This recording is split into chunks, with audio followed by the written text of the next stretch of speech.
Hello and welcome back. Today we've got another £500 worth of £2 coins we're hunting through, looking for commemoratives. Ones with more than face value, but ideally trying to fill up the book. If you'd like a book like the one I've got, there's a link in the description. It is an Amazon affiliate link, so I do get some commission, just so you're aware. But we're getting very close to completing it. We've been very lucky with all the finds, other than Commonwealth Games, which we've only ticked one off us so far. But given how few episodes we're into this book, it's hardly surprising. It's more surprising we've got all of these. There's a space for the Navy Centenary flag era, and then Britannia's if they ever go into circulation. But let's see if we can fill a slot in the book.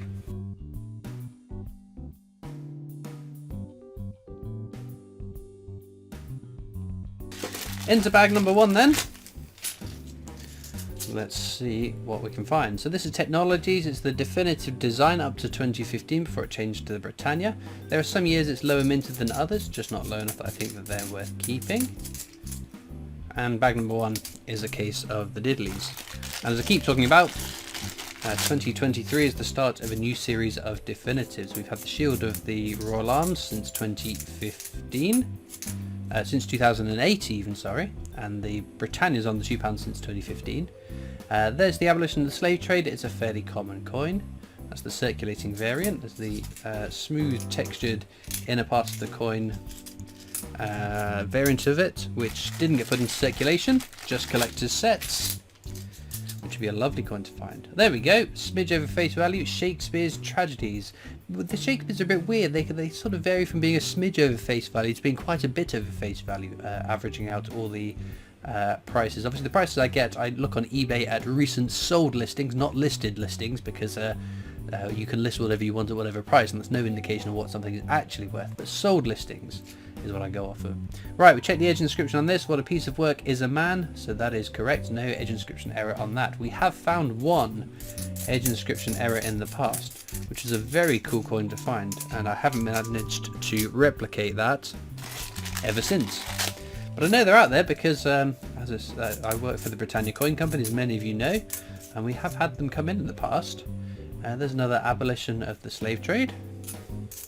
And sometimes people bring them in not even knowing that they've got the edge inscription error, so it's always a little added bonus being able to tell them, oh, your Shakespeare Tragedy is actually worth a fair bit of money here. So it's always nice to be able to surprise someone with a bit more money than they're expecting for their coins if they're looking to sell up. Nothing in that handful though. But no, they had a whole slew of releases recently. The Star Wars third coin is due out momentarily. Well, as of recording, it's probably out by the time this video goes up. There's Shakespeare Comedies, the rarest of the three Shakespeares. All the World's the Stage, all the World's a Stage even, is the correct edge inscription on that one. I will of course check all the edge inscriptions for the definitives and commemoratives at the end of the video. I'll pause recording so you don't have to sit there watching me slowly but surely checking through each of the coins for edge inscription errors, rotation errors, things like that.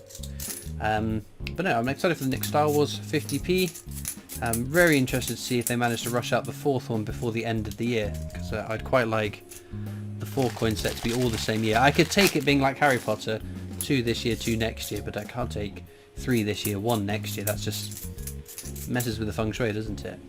That's the VE Day Anniversary, most common circulating commemorative £2 coin. What was I saying? Oh, new releases. Snowman 50p. Snowman 50p is very cool. I very much like this year's one. There is something about, I think it's about 2 years ago, it's a close-up of the snowman hugging the boy. Is he called James? James, I think? And it has a blue background. It's sort of a shiny, sparkly, bright background to the coin, and that's my favourite one so far. There was just something about that shiny sparkliness that I think added quite a bit of character to the coin. Well, there we go. Army Centenary, so check for the rotation error. No. Edge inscription, King and Country. That's fine. But I do really like this one. I like the greens in it, so I think it's a very cool colour combination, and there's always rumours every year that, oh, this is the last Snowman 50p, and the next year they do another one. This is, what, the 6th consecutive year we've had a Snowman 50p for Christmas. I hope it's a tradition that carries on and on and on, because I really like the designs. I think it's a cool character, and it's a nice little tradition having a Christmas snowman 50p. But again, rumours always abound. Oh, this is the last one. We will wait and see next year. There's Bruno's achievements, the archers at Paddington Station. But no, I guess it all depends on, do they sell well? If they sell well, I'm sure the Royal Mint will do more next year. Bizarrely, the Peter Rabbits, this year was the first year we didn't get a Peter Rabbit, wasn't it? The last 2 years he's been on a £5 coin, and bizarrely the £5 coins have actually done quite well on the secondary market. The 2016 Beatrix Potters did very well in terms of the value of the silver proofs, for example. They are absolutely crazy prices, especially for that 2016 Peter Rabbit. But they sort of flopped after that. It was a case of just over minting, saturation. There was too many coins minted compared to those who wanted to buy them. Unfortunately, yeah, not as good of a reward for those later years, but the £5 coins picked up. Abolition of the slave trade there. So again, excuse my itching. That is not the uncirculated variant of the coin. Whoops, see. The Sovereign came out this year as well. The 2024 Sovereigns come out at the end of 2023.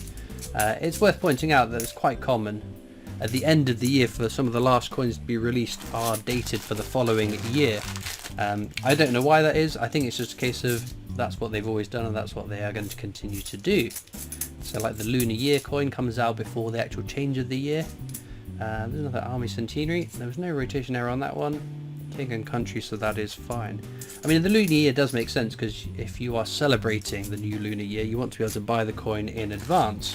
There's no good at coming out the day of the new Lunar Year because then you haven't got it to buy for it as a gift, right? And there's the Act of Union. No rotation error on that one, sadly, so put that one on the top row. Bit light on the finds so far. Unlike the Royal Mint's release schedule, which seems very, very packed, the King's 75th birthday also came out, the £5 coin to celebrate that. It's one we have seen earlier in the year. It was the £5 coin in the 2023 commemorative annual coin set, because there was obviously the commemorative and then recently the later release of the definitive annual set. So 2024 might be the first year we get the new definitives with the new commemoratives, which is very exciting.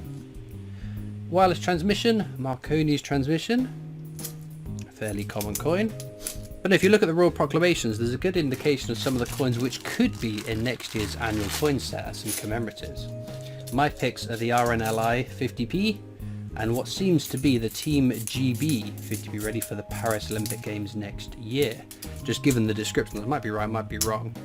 But of the ones that have been announced early, they seem to be the key contenders to be in the annual coin set, but I'm sure we'll blink and all of a sudden it'll be 2024, won't it? Active Union again. Once again, no rotation error on that one, sadly. Army Centenary, again, no rotation error. And the edge inscription is exactly how it should be for that coin. Well, we've only got a few more bags to go. You never know, we might strike it lucky in the last few bags. Let's do an edge hunt though. The edge inscriptions are unique to each design of a £2 coin. Standing on the shoulders of giants is the definitive technologies though. But I can see there, what does that say? Oh, Marconi. That'll be another wireless transmission. If I can separate it out. There we go, very cool. Anywhere on the last few? Something will turn up, will be Charles Dickens. There we go. Otherwise I think that's all technologies, but as ever, just in case I've missed something, we'll flick through and double check. 2 bags to go. Can we pull anything more exciting out? We've had some nice finds this, so we can't grumble at that really.